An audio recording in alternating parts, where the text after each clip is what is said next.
that's the reason why they haven't succeeded, because they weren't trained right. This manager was out to get them. The leads weren't any good. They were selling them crap leads. Uh, I just kind of feel like where we are at in life is all based off of decisions that we have made that we have to live with, good or bad. Would I be in a better situation right now had I made better decisions in the past? I don't know. I'm pretty happy with where I'm at.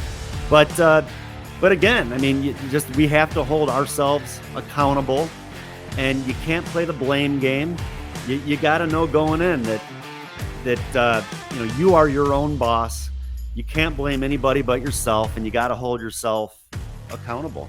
Today, we're going to be talking about just some tips to help you make it long-term in the business. A little bit about myself. I mean, I'm going on now 20 years in the business. Some things I guess that you could say a little bit unique about myself is that I've kind of been on the inside and the outside when it comes to working with different insurance companies. I know not only what agents are looking for, but I also know what the companies are looking for out of agents. And what I mean by that, when it comes to writing good business, quality business that's going to stay on the books, helping with persistency, and all those good things. So, but anyways, we're going to go ahead and get started and just kind of go through a list that I put together of just some things that I think can help you to be successful long-term in the business. So let's go ahead and get started. Well, for one thing, and again, this is kind of geared towards final expense, but I think it could also be for other careers as well. If you're in another market of insurance, well, of course, you're going to want to make that your primary focus. But again, we're talking about final expense today. You want to make final expense your main focus. If you want to be an expert at final expense, well, then you're going to have to make that your main focus. Pretty self-explanatory. Get rid of the ego and be willing to learn from those that are better than you. I mean, I've seen a lot of guys out there that are really good that maybe haven't made it in the business because their ego got in the way. They weren't willing to listen to other people. I think we can never stop learning. I mean, all I do all day when I'm out in the field, when I'm working leads, I'm always listening to some sort of audio, some sort of audio book, any sort of live presentation, just things that will help me to get better. So I think that that's important too. We can never really stop learning. Maybe people that have an ego, they think they know it all. They think they know everything. They don't need to listen to anybody else. They don't want to take anybody else's ideas into consideration. They just simply think that they know everything. And I mean, it could be why they maybe failed in the business. So just, get rid of the ego, be willing to work and listen to people that are better than you, or at least people that are willing to help you and support you. I think having a business plan is important as well. Understand that final expense, it's a different type of market. We have to do things a little bit differently, even with like setting appointments. That's one thing. I mean, I never really did a whole lot when it came to setting appointments. I used to run leads a lot. I'd put a route together and just one lead after another, go straight to the door. I kind of changed that a little bit recently, where I do a little bit more with appointment setting.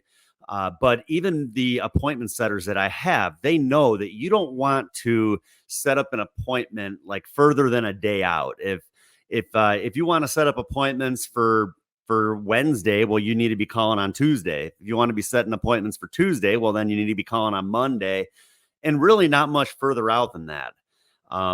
Maybe push it 2 days out, but outside of that, people are just busy. They're not going to remember, and you're going to end up wasting a lot of time. You're going to be wasting time on the phone, setting up appointments, and then you're going to be wasting time because people aren't going to be home when you get there. So I think that, that's one thing, a little bit different maybe with final expense than other types of insurance. Um, you got to be able to adapt to changing those work habits. I mean, I kind of go into my day knowing that maybe I have some appointments set, but there's a good portion of them that are not going to be home. So if I have that mindset, if I have that instilled in my mind, I'm already planning ahead. I'm already uh, the night before, really, I go through my leads and I kind of set that aside. All right. So my first appointment is in this location. If they're not home, well, I'm going to have a good hour to kill. What am I going to do in that hour? Am I just going to sit in my car and do nothing? Or am I going to have other people that I'm going to be able to go see? And again, even when we're setting up appointments, there's a lot of appointments that are people that just don't answer their phone, where even if you have an appointment setter or you're setting up your own appointment, there's a good chance that you're not going to be able to get a hold of everybody. So you're still going to have leads that you're going to need to work. And that's where you can take those leads and work those when your appointments aren't home.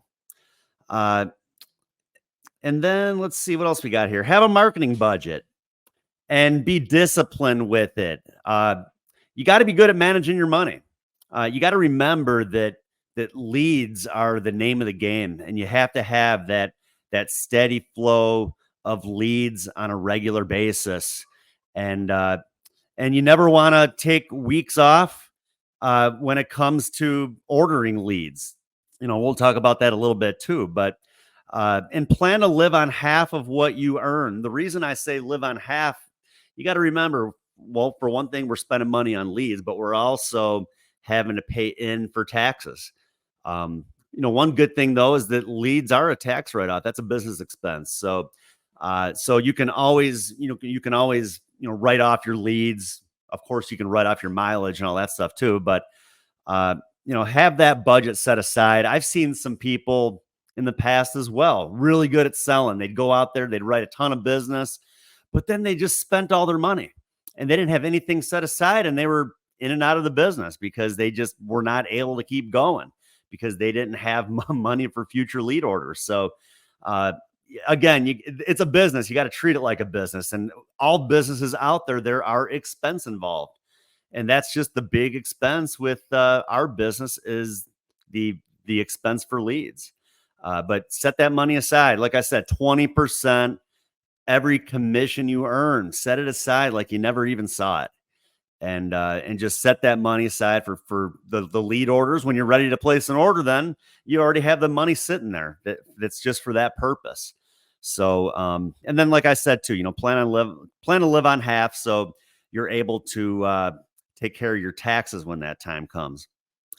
All right. And then, ordering leads every week is important, and also working geographically smart. I mean, you want to be placing orders every single week, but don't place an order in one area and then the next week you place an order in an area that's 50 miles away. That doesn't really do anybody any good.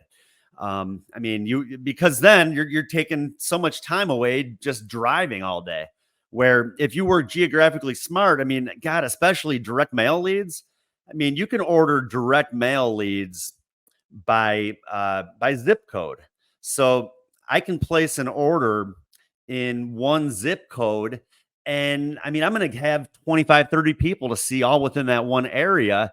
So then the next week I can place an order in the following zip code, maybe the one that's just right next to it. And then the week after that, the one that's right next to that one. So everything is very close together.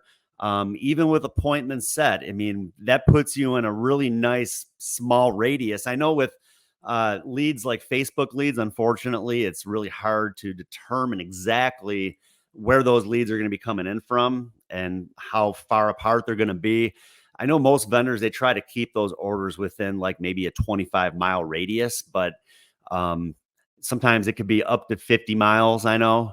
And a 50-mile radius, I mean, that's a pretty wide range. So, so it does make it a little bit more difficult to get as much done throughout the day. But I mean, I think that the positive with the Facebook leads is that you're going to get those leads quickly, where the direct mail, you are looking at about 3 or 4 weeks out. So what a lot of guys will do, they'll place the Facebook leads just to kind of get up and running because that's the leads that are focusing on right now. And then they're going to place those direct mail lead orders for weeks 4, 5, 6, and so on. But I mean, I've done both.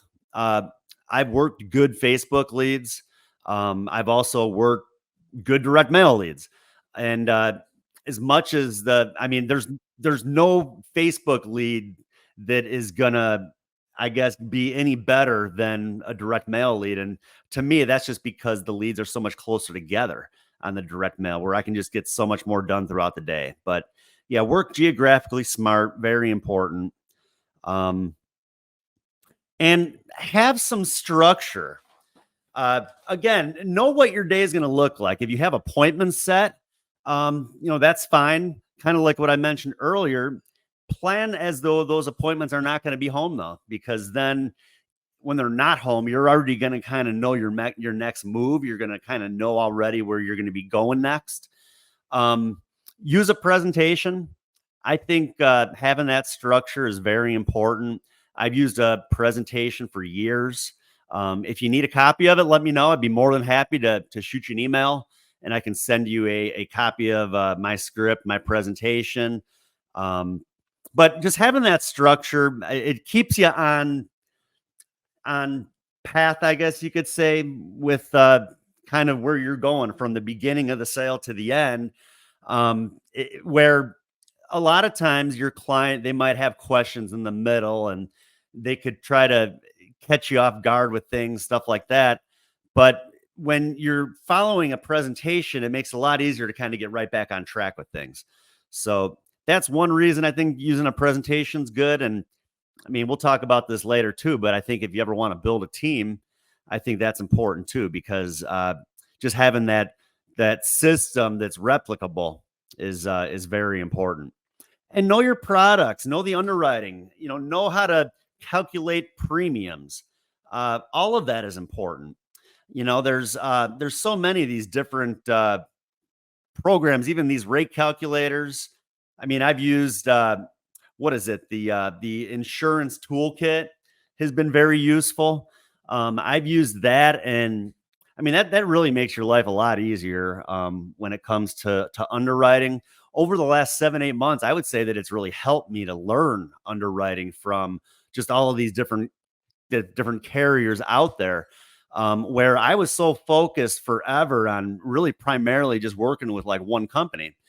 When I went independent and I started adding all these additional carriers, it can get a little confusing. Like, who do I place here? Who do I place there? I mean, I think it's good to maybe have one primary where they're like your sole focus. But in scenarios where maybe that carrier is not the best fit, well, that's when you can at least pull that calculator out, that toolkit, and it could definitely help you. So if you don't have the insurance toolkit, I would definitely recommend it. I think it's like $40 a month. I don't miss it. I don't miss the money. I mean, I look at it as like the cost of one lead, but it's honestly, it's saved me a lot of time and money, and really just making sure that I get things done the right way. So, and there's more here. Just a little break here for if you've yet to sign up for my trainings, get on my website, adambrsan.com, and you can sign up. So you will receive a notification each week of what our trainings are going to be. And love to have you on. If you ever have any questions, feel free to put them in the question box or in the comments. And, I try my best to get to those as well. And number 7, get used to getting rejected. That's just part of the business. Like anything else, I mean, you're going to get rejected more than you're going to get accepted. But when you get rejected, one thing that's really helped me, when I get rejected, I'm going to go back to the car and I'm going to kind of evaluate. I'm going to think about how that appointment went, what maybe I could have done better, if anything, where maybe next time I'll have a better outcome, because you're not going to close every sale. But I think that self-evaluation is very important. But just know that, I mean, getting rejected, again, I mean, any sport even, I mean, Look at baseball. Look at a batter. I mean, a decent batter is going to have like a 250 batting average. That means that they get a hit one out of every four at bats. That means they fail three out of four times, and a 250 average is still considered decent. So, uh, so again, get used to getting rejection, get used to failing. It's only going to help you get better. And ask questions. Listening sells. That's one thing in my presentation. I really do ask a lot of questions. I get the client involved. I want to put them back in the mindset of reminding them of why this is so important. One of the first questions out of my mouth when I'm in the house. So, Mary, by sending this card back, had you experienced a funeral lately? I want to get them in that mindset of reminding, like I said, of reminding them of why this is so important. And, whether they had experienced a funeral recently or not, I mean, they at least then know why I'm there and what we're going to be talking about. So, get the client involved, ask a lot of questions. And like I said, and I think doing it that way too, you're not going to put your client to sleep. Sometimes if you're the one that's just doing all the talking, they can get really bored. So ask questions, get them involved a little bit, and focus on the need and affordability. I mean, those are the two main things that I focus on. I mean, we got to make sure that they can afford it, but I want to make sure that I'm able to put them in a policy that gives them enough coverage for what its purpose is. So that purpose can be served. We can try our best. Not always are we able to get our client enough coverage because of the affordability factor. But again, focus on the need, focus on affordability. If somebody wants to be buried, well, right now they probably need at least 10 to 15,000 in coverage. I mean, heck, and then if you look at inflation and years down the road, it's probably going to cost even a lot more. But I mean, I always like to focus on right now. I just want to make sure if they were to pass away tomorrow, that there's going to be enough money to cover those expenses. And that's because I want to keep it affordable too. You can always add more coverage later. But again, we're working with people primarily that are on a fixed income. So you just want to make sure that they can handle making that payment, not just the first month, but every month. And I don't want to put someone into a plan where, yeah, maybe I made a big sale and made a real good commission, but if it falls off the books next month, well, then I'm paying all that money back. That's no fun either. So put your clients in plans that they can afford every month and not just the first month. And right here, don't sell based on how much commission you want to make. And again, I mean, if you're looking out for you over your clients, I almost feel like your clients can feel that. They know when you're genuine and when you show that you really care. So if you're sitting there, and I mean, I was actually training a guy once, and while we were in the house, he's sitting there calculating, trying to figure out his commission, how much commission he'd be making on the sale. And I'm like, you got to get that out of your mind. Don't even think about what you're getting out of it. Do enough for your people and to fulfill their needs and to keep it affordable for them. And you're just going to get paid again, time and time again. So, that just kind of leads into that, doing what's in the best interest of the client. I would also include on that, don't clean sheet applications. I mean, I've seen agents in the past do that too. God, my prior company, sometimes I felt like a detective with certain things. And again, it's just, you got to look out for the client. You got to look out for the company. If you're clean sheeting an application, what that means, for those of you that don't know, clean sheeting an application means that that they have some health things going on, but you think that you can probably slip that piece of business through as long as you just check no to every question on the app. And just not a good way of doing business. And again, I mean, heck, if something happens to that person within the first couple of years, you did not look out for the best interest of them or their family, because there's a real good chance that they'll find something in the medical records that will deny the claim. So again, look out for the best interest of your client. always do things the right way. And that will help you with not only your relationship with your clients, but also with the carriers that you're working with. Assume the sale. Uh, I don't ask for the sale. I assume the sale. I assume that that's why I'm there, to conduct business and to write an application. And I mean, I'm pretty smooth with just kind of transitioning all the way through the presentation into the close. I show them the options. I ask them about affordability, and then I just kind of move right into completing the application. They know why I'm there. They know they need it. And sometimes I think that, I mean, I remember one time I had an agent, I was in the house with him, and he showed him like three options. And the person was like, I think the 10,000 looks pretty good. And he just kind of sat there. He never said anything back. And I mean, at that point, I would have just finished filling out the application. Instead, he was like, okay, so you think you want to go with the 10,000 then? And just by him asking her that, it made her think about it again. Like, well, I don't know. I think I need the 10, but I don't know if I should do maybe the 8,000. And like, we ended up leaving without the sale just because he didn't just go smoothly into the close and assume the sale. She said she thought the 10,000 looked good. Next thing he should have asked her was, who's your beneficiary going to be? And just proceeded into filling out the application. But instead, he asked that question, made her kind of rethink that decision.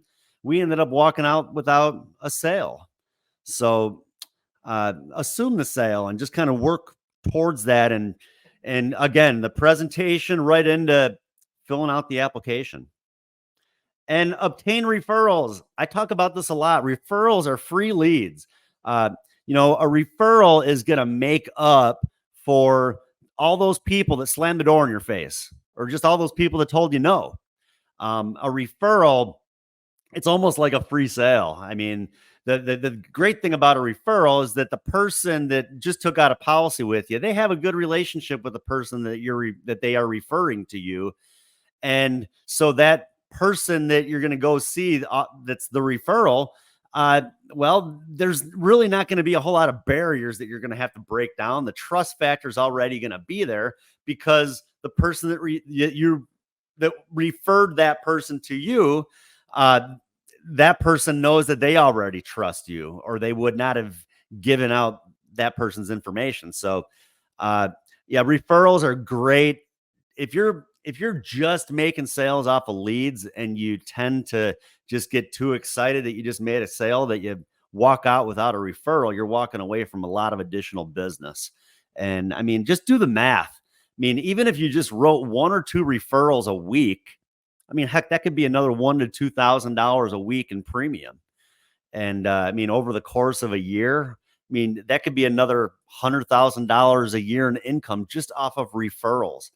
And again, it's free leads. So it's going to make up for those people that were mean and nasty to you, that hung up on you over the phone, that slammed the door in your face, that just told you, no, I don't want it. So be sure to be asking for referrals. And if you're not, you're, like I said, you're really walking away from a lot of free additional business. All you got to do is ask. And when you ask for the referral, make sure, what I always recommend is try to get the person that's giving you the referral to call that person while you're there. Because we've talked about this. People don't answer their phones these days. And you might get that referral, and you might keep trying and trying and trying. The person just doesn't answer their phone. You know who they're going to answer their phone to? Their friend or their relative. So while you're there, I have a few minutes. Would you mind calling them real quick, just to let them know that I'm going to be getting in touch with them? And sometimes they'll just hand the phone right over to you.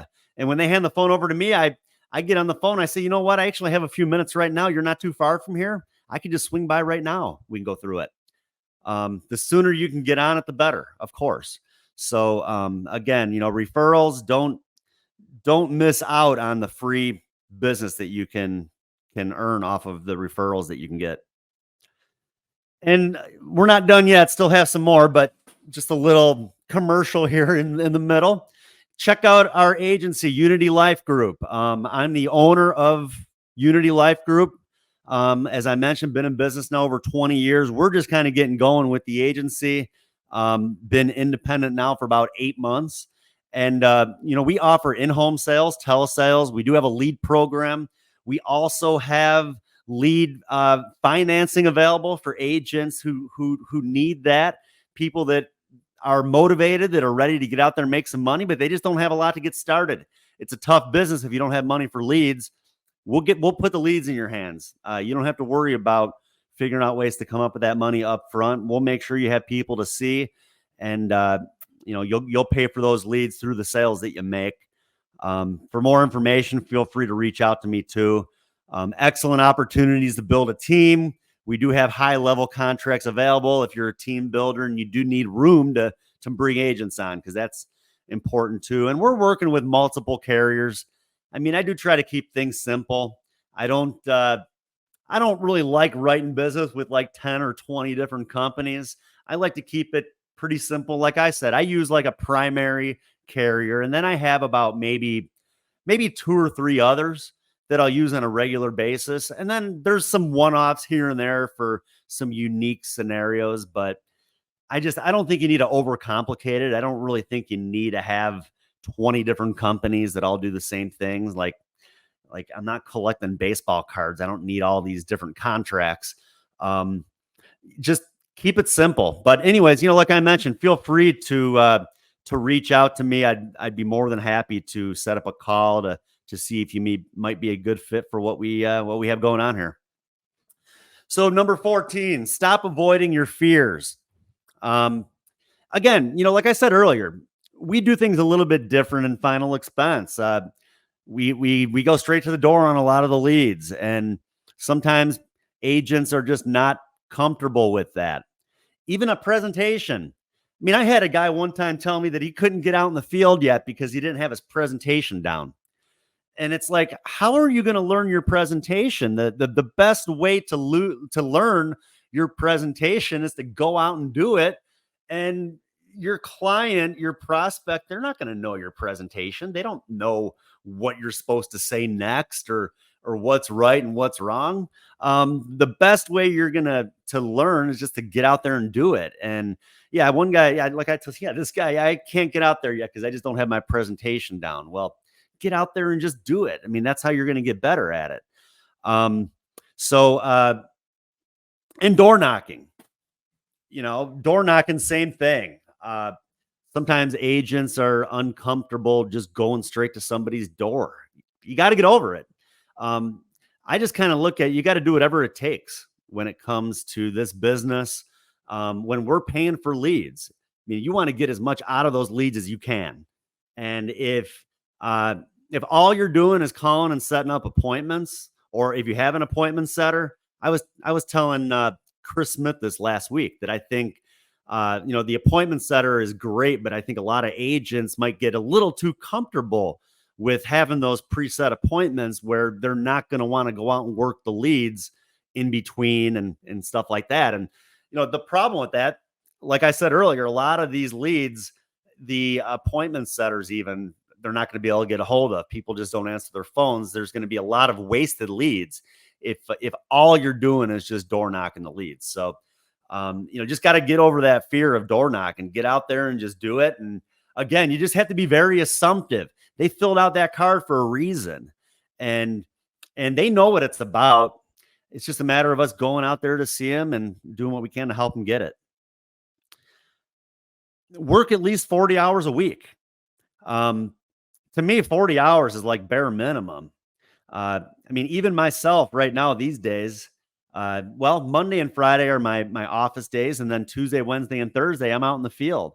But just in those 3 days, sometimes I leave my house at 8:00 at night and I don't get home until 10 o'clock. So that's a 14-hour day. So right there, what I'm putting in over 40 hours sometimes in just those 3 days. So yeah, you know what? It gets tiring, but it works. You got to do what you got to do. And again, not everybody that we sit down with are we going to be able to get a hold of in the middle of the day. There's people that the only time we can reach them is at night after 5 o'clock because they're working during the day. That's not a bad thing. If they're working during the day, that means they're going to have some money to take out a policy. Only thing it means is that we're going to maybe have to sacrifice some time away from home to be able to meet with those people in the evening time. Weekends, work a Saturday, maybe not every Saturday if you have stuff going on, but I mean, especially when I first got in the business, I was working every Saturday. Work weekends, people that are working during the week. Well, the best time you're going to be able to have to catch them is either in the evening time or on a Saturday or even a Sunday. I mean, ask some of the most successful people in this business. I bet almost every single one of them will tell you that they have worked a Sunday in their life. Um, Again, it's just you got to do what it takes. You got to do whatever's necessary to succeed and to make sales. And again, when people are filling that card out, they're doing it for a reason, and we just got to do whatever we can to get in front of the people. And that, like I said, that just might mean that we might have to work on a Saturday or a Sunday sometimes or late at night. Have more reasons why you should be working and less excuses why you can't be working. I mean, I have heard so many crazy excuses from agents in the last 10, 15 years of why they can't be out working. One guy told me he couldn't go out and work once because his windshield wipers were broken. Go buy some new windshield wipers. I mean, I've had people tell me that they can't go work because, I live outside of Chicago. It gets pretty cold in the wintertime. I mean, I had someone call me, tell me, you know what? My car is just not dependable. It's below zero out. And I don't think I'm going to be able to make it through the day with this car if I go out today. So I'm just going to have to stay home. And, I mean, when I got in the business, when I was 21, 22 years old, I drove around a car that wasn't very dependable. And you know what I did on those really cold days? I drove my car over to the car rental place that was about 10 minutes away, and I paid $40 to rent a more dependable car for the day. So, I mean, there's ways to really make this work regardless of the situation. I mean, the only thing that's going to hold somebody back is themselves. It's too cold out, put a warmer coat on. It's snowing out, rent an SUV if you don't have one. Put on some boots. I mean, there's ways that you can be successful. Like I said, you're the one that's going to be holding yourself back if you're coming up with all these excuses why you can't be working. Or like I talked about earlier with this guy who he couldn't go out because his presentation wasn't ready yet. I forgot to mention the guy who didn't have his presentation ready yet. He had ordered 80 leads, and he sat on these 80 leads for like 6 months because he was too afraid to go out and work them because he just didn't feel like he was ready yet. And I had worked with the guy, I'd taken the guy out, we'd door knocked leads. Like, I mean, you got to just get over this and just get out there and do it. And keep up with your business. That's one thing that I think a lot of agents too forget about. It's one thing to go out and write new business, but you got to keep up with the business that's on the books as well. That's part of the job. I mean, I always tell people we get paid renewals too to keep up with our business. I mean, these carriers, they don't just pay us renewals because it's like, oh, thanks for writing the business. Here's a nice gift. We're just going to pay you on this policy for as long as it lasts. You're paid that renewal to do what you can to keep that business on the books.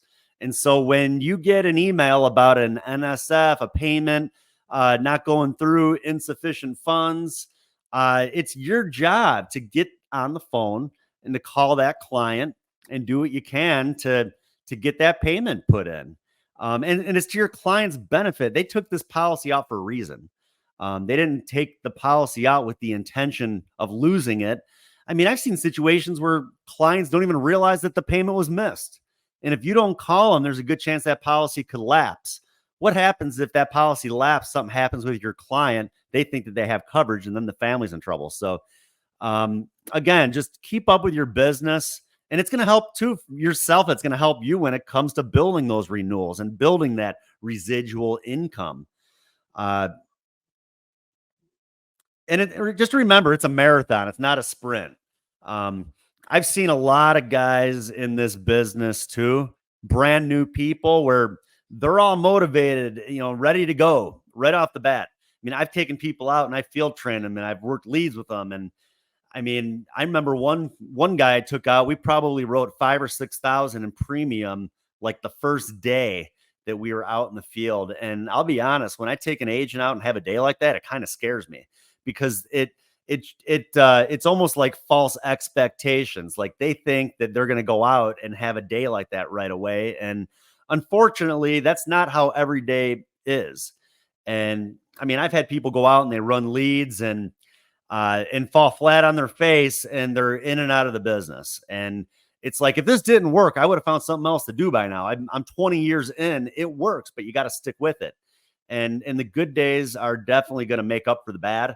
I mean, I've had days where I'll go out and door knock 30 leads and just, one after another, people just shutting me down or people not home. And you just go home with nothing, but you have to be able to brush it off and remember that just means that next day is probably going to be better. And I've had days like that where I get totally shut down, and the next day I go out and write 3 or 4 thousand in premium, maybe even more. So it's a marathon. It's not a sprint. Just remember, people have been doing this for a long time and it works. And if you have maybe you have a slow start, get with whoever you're working with and see what they can do to help you. And if you're not getting the support that you feel like you need, reach out to somebody else. Reach out to me. I'd be happy to help you. And don't fear failure. We talk about that too. We talked about the fear of door knocking. We talked about the fear of presentations, but I think the fear of failure comes where agents are afraid to order leads, because what happens if I spend $800 on 20 direct mail leads and I don't make a sale? Well, if you have that instilled in your mind, there's a real good chance you're going to order 20 direct mail leads for $800 and not make a sale. You can't have that mindset. You have to know going in that there's sales in those leads. And especially these lead vendors, they would not be in business if agents were placing in lead order and not making any sales. They don't profit off of agents who order one time. They profit off of the agents who are consistently ordering leads. And agents wouldn't consistently be ordering leads if they weren't making any sales. The lead vendor would be out of business. So you just got to remember that, don't fear failure.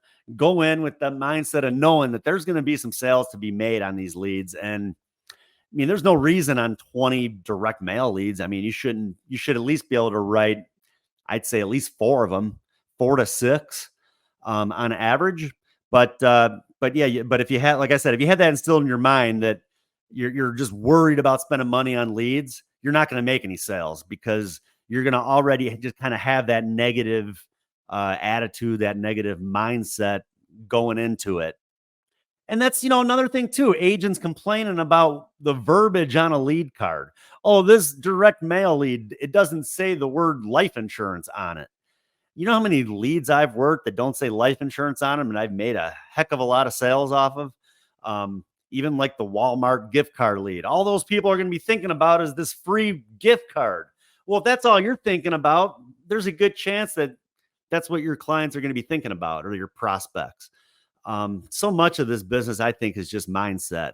And if you know that, again, I mean, I work a pretty generic direct mail lead. And very seldom do people think it's something for free.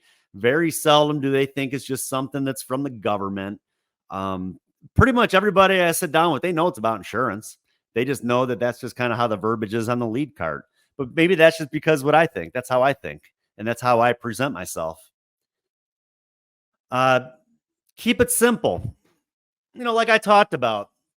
I mean, one way of keeping it simple too, I don't think you need to be contracted with 20 different companies that all do the same thing. You don't really need to overcomplicate this. As I mentioned earlier, I mean, I have like a primary go-to carrier, and then I have like maybe 3 or 4. Every once in a while, there's some one-offs, but for the most part, it's just keeping it simple. And that's how you're going to build a good renewal base with one company. I mean, that's how you're going to be able to reap the benefits too of different contests that a lot of the different carriers have, different trips. I mean, it would be pretty hard to make a company trip when you're writing business with 20 different companies. So to me, just keep it simple. And like I was successful, I would say 19 years in the business, primarily focused on two companies, one each time, half of my career, one company, half the other. Um, primarily, there might've been a little bit of time in between where I was writing with a few other places, but for the most part, just working with two companies. And I was successful. And there's a lot of agents out there that are successful doing it that way. So you don't need to overcomplicate it. You don't need to write with 20 different companies that all do the same thing, in my opinion. Work ethic. I mean, I could go on and on about the importance of work ethic. I say this every once in a while. People come on my trainings and it's like, it's great to have you here. And I hope you're learning a lot.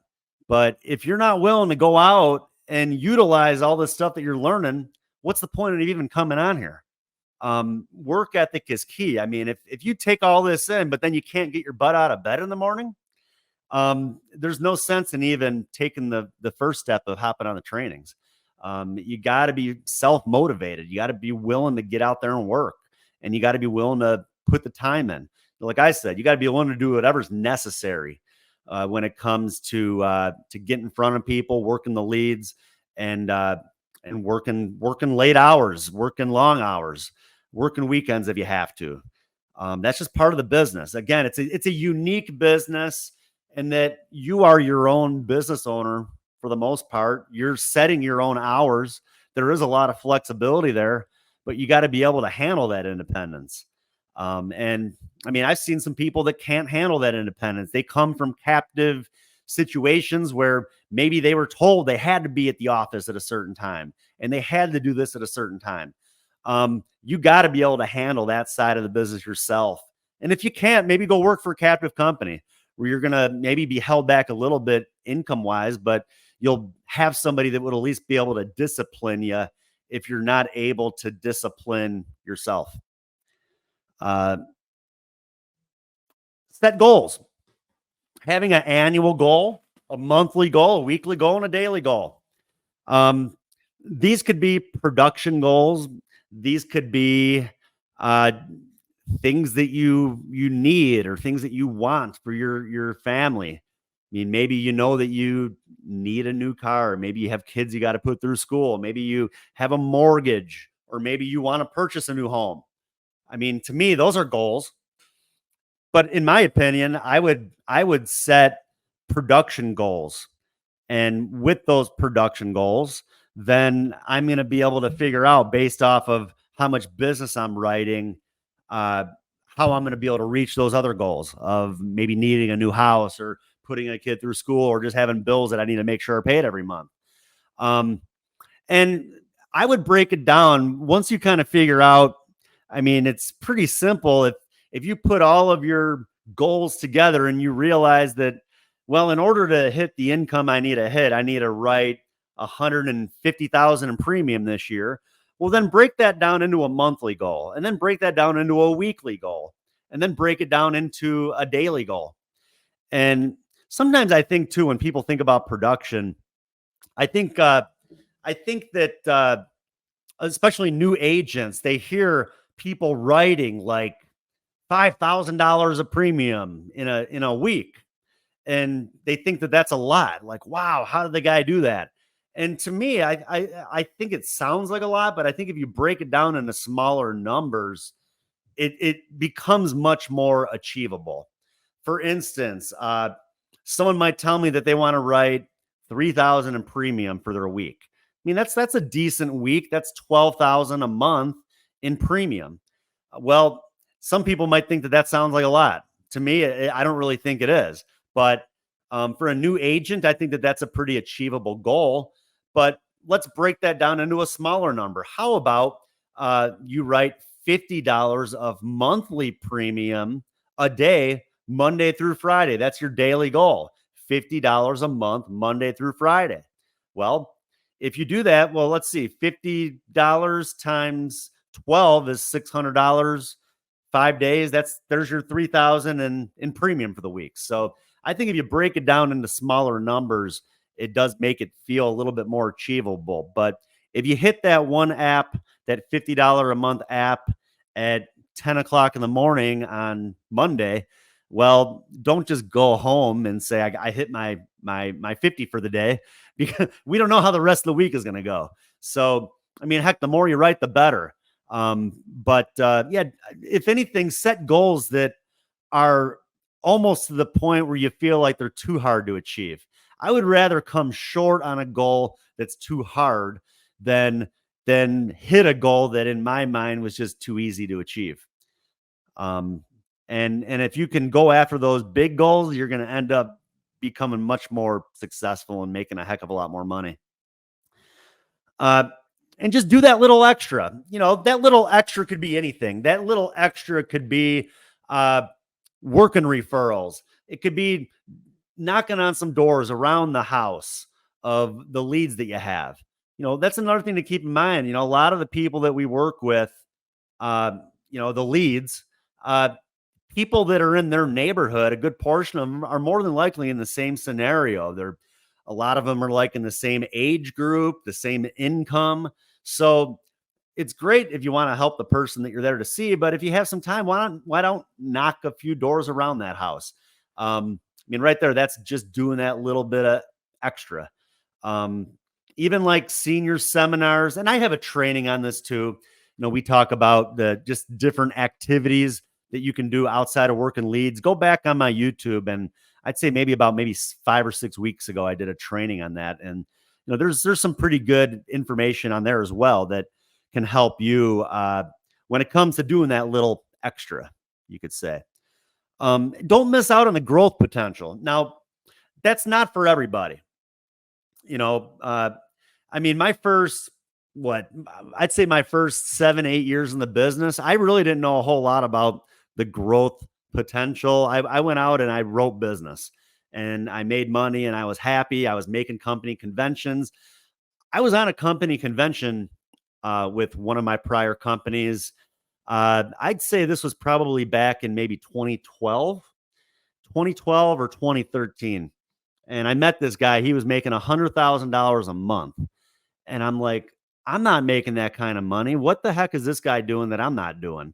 And he was building, he was growing. He had a agency, he was working with agents. He was training and developing and again focusing on replication, having a system that was replicable where then he could teach it to others. Those people could be successful and then they could teach it to others. So that's really kind of what got me interested in building and growing, is just kind of seeing that sort of income potential. But not only that, I mean, I love watching agents succeed and seeing people that I've helped go out there and do really well and make good money and be successful and start to build and grow their own teams too. So there's so much income potential there when it comes to really building and growing. And we have the tools to make it happen as well. Like I mentioned too, with our lead program, the lead financing and all that stuff. So if you have any questions when it comes to that, let me know and be more than happy to help you too when it comes to helping you grow a team. Because again, you see people out there talking about how they feel like they could be more successful if they were trained a little better. There's more than enough people out there, I think, that would be willing to train people that aren't getting the support that they need where they're at. We just need to find more leaders that are willing to help those people. Keep up with the technology. That's one that I added that was not on my previous ones. Keep up with the technology. I think that carriers these days are making things so much easier on agents. I mean, all you have to do is invest in a tablet, an iPad. What could you get an iPad for these days? $400 or $500. I mean, again, that's like what the cost of, like, that's making one sale and taking that commission and going and buying a tablet. You're not going to miss the money, but I'm telling you, boy, these e-apps, with the instant decisions. You can still save a copy of the application for your own records. Just makes things so much easier.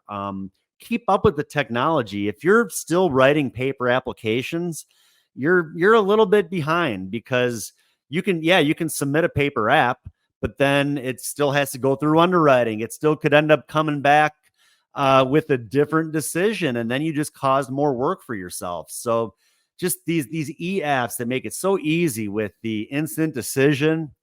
I mean, I have a carrier too, where if you write the e-app and it comes back other than applied for, they let you know why. I mean, talk about a great tool. If I know why it's going to go to a modified death benefit, and I know that I have another carrier that might be able to help that person and get them covered right away, where I'm not just playing guessing games trying to figure out, well, they're modified with this company, I guess I'll try the next 5 and see which one will take them. At least, because again, every company is a little bit different when it comes to their underwriting.